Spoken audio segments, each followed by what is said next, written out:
So now we're going to compare the Maclaurin and Taylor series for specific values. We're going to try and estimate sine of 7. And what we're carrying from the previous video is that here's the Maclaurin series for sine of x. The Maclaurin series is really just the Taylor series centered at 0.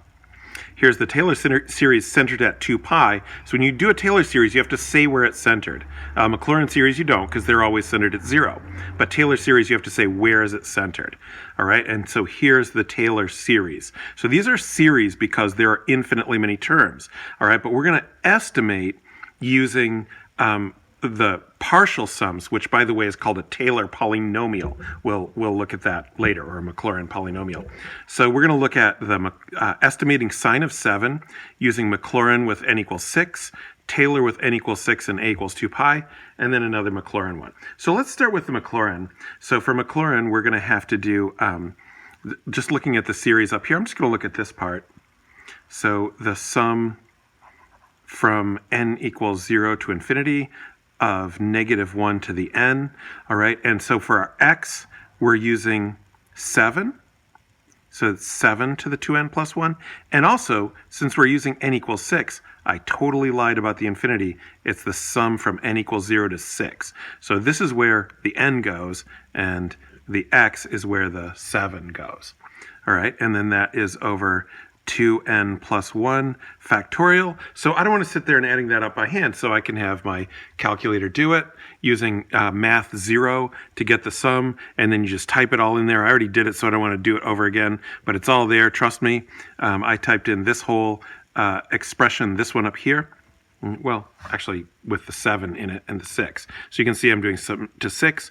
You can see the 7 to the 2x plus 1 right there.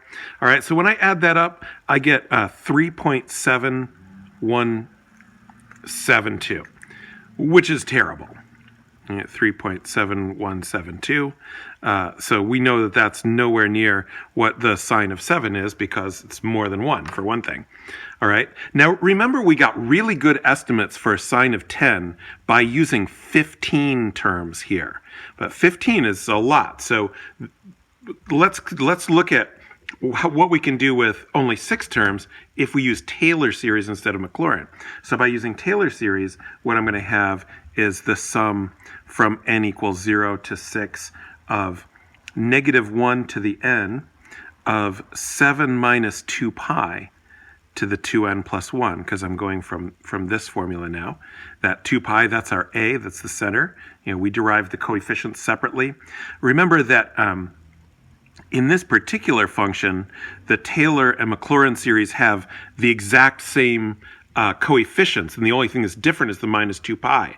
However, remember that for different functions or for a different choice of a, the coefficients might change. So we have to do that whole process like we did like this. You know, we have to do that whole process for to get those coefficients. We already did it in the last video. All right, so when I do that one, so here it is here, is, let's just go back up here. Here we go. Is that showing up good? All right. So here's my sum from -1 to the n. We have to use x because it's 0 to 6. And here's my 7 minus 2 pi to the 2x plus 1. You can't see that part, over 2x plus 1 factorial. Remember, you get the factorial by going math and then over to statistics. All right, so what does that give you? It gives you 0.6569, all right? So this is a little bit more plausible value for sine of 7, 0.656986597, 0.656986597, yeah. So what is the actual sine of 7? It's the exact same thing. 0.656986597. So you can clearly see the advantage of the Taylor polynomial. We only used 6 terms, and we already got 10 decimal places of accuracy using 6 terms of the series. For Maclaurin, sure, if we did 15 terms, we would get better accuracy, but Taylor, you can get it with 6. So let's look at Maclaurin, because here's the other thing to remember. The sine is equal, exactly equal to this Maclaurin expansion, but only if you have infinitely many terms. So we can make the Maclaurin get closer to this sign value by just taking more terms. So the Maclaurin with n equals 15, this is another value we can compare, another estimating technique. N equals 0 to 15 of negative 1 to the n, and we're following the Maclaurin series this time, 7 to the 2n plus 1 over 2n plus 1 factorial.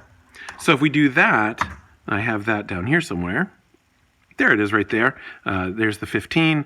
There's just, this is Maclaurin because I don't have the minus 2 pi. And that turns out to be 0.65698. So it's quite a bit closer. We have 0.6569865,979. All right. So the agreement in Maclaurin with 15 terms, let's see, 8659, this much of it is in agreement, so it's 8 decimal places of accuracy to the calculator value. Oop, that was not very helpful. All right. So you can, even with 15 terms, though, we still don't have the level of accuracy that we had with 6 terms with Taylor series. So if you're actually, writing programs, if you think about this kind of stuff is right in here. So that means you don't have a lot of speed. You don't have a lot of storage. So you have to be able to, the TI people have to be able to write a program that's going to converge quickly, even though the processor is probably pretty slow on this thing compared to, a good computer. So it's all about the n equals 6 that we get this level of accuracy is all about reducing the number of computations, the gigaflops for you comp sci people, reducing the number of computations that is required to get a given degree of accuracy. Because as we all know, if we do comp sci, gigaflops cost time and they cost money. So when we want to devise an efficient device, we need to understand why the Taylor series converges faster than the Maclaurin series. And it's all about that picture I showed you. This Taylor series centers that polynomial at a place that's closer to what we want to estimate. And the problem with the Maclaurin series is that it's always centered at 0. So for a number like 7, it's too far away from that center of the polynomial to be able to converge rapidly.